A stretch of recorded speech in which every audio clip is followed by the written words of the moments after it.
আসসালামু আলাইকুম।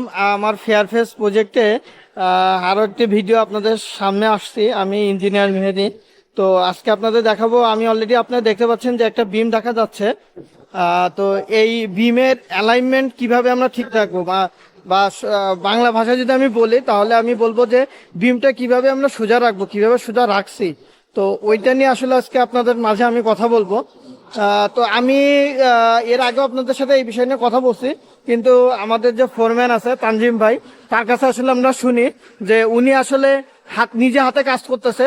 উনি আসলে জিনিসটা কিভাবে টেকনিক্যালি হ্যান্ডেল করছে। তানজিম ভাই, আপনি আমাদেরকে একটু বলেন যে বিমের এই অ্যালাইনমেন্ট এত সুন্দরভাবে আপনি কিভাবে জিনিসটা রাখছেন। তো একটু দেখি, একটু আপনি একটু বলেন। এখন আপনার দুটা কোশ্চেন করছিলেন আমাকে যে আপনারা এটা রাখার পরে কিন্তু আমি অনেক জায়গায় দেখছি নাকি ঢালা দেওয়ার পরে ডাল পাকা হয়ে যায়।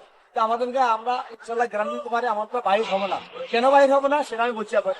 এই দেখেন আমরা 2 ফিট পর টানা দিয়েছি 10 মিনিট রড দিয়ে। এখন হাত থেকে আমরা দিয়েছি। অনেকে কি করে শুধু এখান থেকে টানা দেয়। আমরা গেছি এই রডটাকে আবার ওই দূরে থেকে ঢালাই যাতে পুরা টান থেকে পুরা জ্বালেনি একসাথে নিয়ে আসে। হ্যাঁ, তখন যখন ভাইব্রেশন করা হবে সারা যত ইয়ে করা হোক, যত স্টিম দেওয়া হোক, এক চুলের ধরার সম্ভব নাই। এখন যে ঠিক ঢালাই পরে ভাবে থাকবে। আপনি আপনার দক্ষিণকে বলতে চাই, যদি আমাদের ঢালাই পরে যদি ভিডিও দেখায় ঠিক এখন ঠিক এরকম সুতা থাকবে, একটু বাঁকা হওয়ার কোনো সম্ভাবনা নাই। অবশ্যই আমাদের কাজগুলো করা হয়েছে, আমাদের একটুও এটা বাঁকা হওয়ার কখনো হয় নাই। কারণ আপনি যদি এভাবে আমাদের মতো করেন একটু বাঁকা হওয়ার কোনো সম্ভাবনা নাই।